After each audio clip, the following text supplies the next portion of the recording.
আসসালামু আলাইকুম সবাইকে। চলে এলাম আরেকটি নতুন ভিডিও নিয়ে। কিছুদিন আগে আমি ফেসবুকে ইন্দুবালার ভাতের হোটেল নামের একটা কচু বাটার রেসিপি আমি দেখেছিলাম।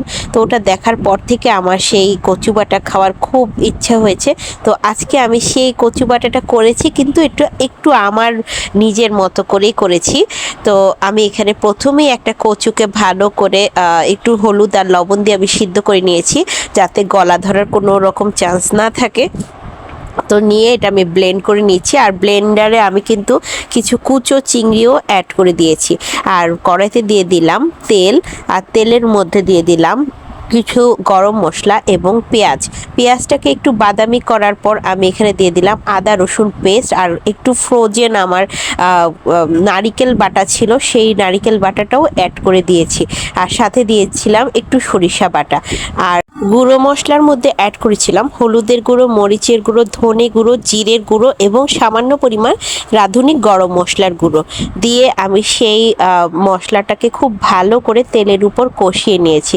আমি ইন্দুবালার ভাতের হোটেলে দেখেছিলাম যে কচুটাকে কাঁচাই তারা বেটে খায়। তো আমি আসলে সেটা সাহস পাচ্ছিলাম না, তো আমি একটু সিদ্ধ করে সেটাকে আমার মতো করেই বললাম করে নিচ্ছি। তো করে নিয়ে আমি এটাকে সেই মিশ্রণটাকে চিংড়ি মাছ আর সেই কচুর পেস্টটা আমি ঢেলে দিলাম, কারণ আমি ওখানে দেখেছিলাম ওরা কচু চিংড়ি আর হচ্ছে নারিকেল বাটা ইউজ করেছে। তো আমি এই জন্যে এই দুটো ইউজ করলাম। আর এখানে আমি আমার কাছে ফ্রোজেন কিছু আম ছিল, সেটাও আমি দিয়ে দিয়েছি।